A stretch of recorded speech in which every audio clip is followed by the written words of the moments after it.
You've probably heard of Napoleon Hill's classic, Think and Grow Rich, right? Most people think it's all about making money. But what if I told you that tucked away inside those pages is a powerful, totally timeless blueprint for leadership? Well, that's exactly what we're going to unpack today. I mean, really think about it. We've all had bosses, right? There's the one who rules with an iron fist, through fear. And then there's that rare leader who just inspires you, who makes you want to be part of the team. That's the core of what we're talking about.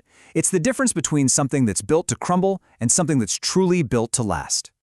And look, this wasn't just some philosophical thought experiment. We're talking about Andrew Carnegie, one of the wealthiest men in history, who wanted a real, concrete answer to that question. So he tasked a young Napoleon Hill with this monumental, almost impossible-sounding mission. Go spend the next 25 years studying over 500 of the most successful people on Earth and figure out what makes him tick. So what Hill came back with, it wasn't a list of quick tips or little life hacks, no way.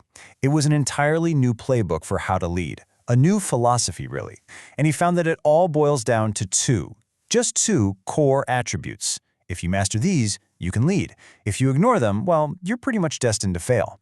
So in this explainer, we're going to break down that playbook. First things first, before we get to the new way of doing things, we have to understand the old, broken way.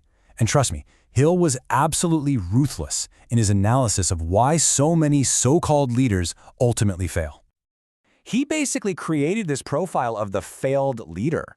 And it's not a pretty picture, but it's probably one you're going to recognize. It's that person who has the title, has the office, but just can't seem to make anything work. Now look at this list. What's so interesting is how these traits all feed into each other. It's like a toxic spiral. It starts with selfishness, right? A leader who takes all the credit for their team's work. Well, that naturally makes them paranoid that someone on the team is going to outshine them. That fear leads to disloyalty.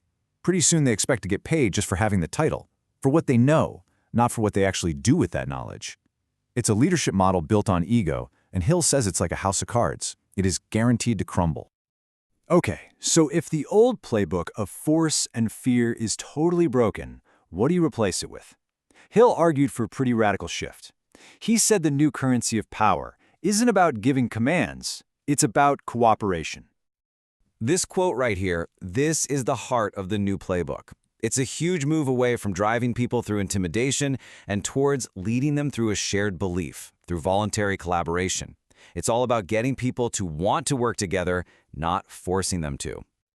So cooperation sounds great, but how do you actually harness that power? Well, Hill gave it a name and a framework. He called it the mastermind. And you can think of this as the actual engine that makes the new leadership model run. Let's break this down, because it's not just a fancy word for a meeting. It is a true alliance. Coordination of knowledge and effort.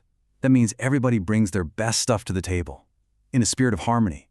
This part is absolutely crucial. There's no room for all that ego and fear we saw with the failed leader. And finally, for a definite purpose. Everybody is pulling in the exact same direction. The big idea is that you create this kind of third, invisible mind that is way more powerful than the sum of its parts. And this is a perfect example of the concept in action. Henry Ford did not build his empire alone. He surrounded himself with other giants. He created a mastermind with the inventive genius of Edison, the industrial know-how of Firestone, the unique perspective of Burroughs, and the innovation of Burbank. Ford was able to tap into their collective brainpower, creating a force that was so much greater than what any one of them could have achieved on their own. And this principle doesn't just apply to business. Hill pointed to Mahatma Gandhi as maybe the most powerful man of his time. Why? Because he didn't force 200 million people to cooperate, to act in harmony. The man had no army, no weapons, none of the traditional tools of power. His incredible strength came entirely from his ability to create this harmonious mastermind on an absolutely staggering scale. So that's the first core attribute, the ability to foster cooperation. But what about the second one? Well, to wield this new kind of power, a leader has to pay a steep price. And that price is absolute, full responsibility. I mean, it makes perfect sense. A leader who wants to inspire cooperation has to provide a clear direction. You can't have people rallying around guesswork. The plan provides that definite purpose for the mastermind to focus on. But, just making the plan is only half the battle. The other half is taking complete ownership of it, through thick and thin. So here's the crucial point. Unlike the failed leader who takes all the credit, the true leader takes all the blame. When the team succeeds, the credit goes to the team. When the team fails, the leader steps up and assumes full responsibility. That is the ultimate act of accountability, and it's what builds the kind of deep trust you need for genuine cooperation to even be possible. And this is where Hill asks us to be ruthlessly honest with ourselves. When things go wrong, what's your first instinct? Is it to find an excuse, to find someone to blame, or is it to own the outcome and figure out how to fix it? The answer to that question reveals a whole lot. This is one of Hill's most powerful questions, I think. It forces you to look at your own performance, your own accountability, as if you were the customer. You know, if you had to pay for your own services for the past year, would you be satisfied with your purchase? Would you rehire yourself? It's kind of a sobering thought, isn't it? So when you put these two models side by side, the contrast is just stark. Hill argues that the age of the classic go-getter is over. It's been replaced by a new kind of person he calls the go-giver. And here it is, laid out plain and simple. The go-getter rules by force. The go-giver leads by cooperation. The go-getter takes all the credit. The go-giver shares it. The go-getter is fundamentally selfish, always trying to get a deal at someone else's expense. The go-giver, on the other hand, is driven by a spirit of service. One builds a fragile empire on fear.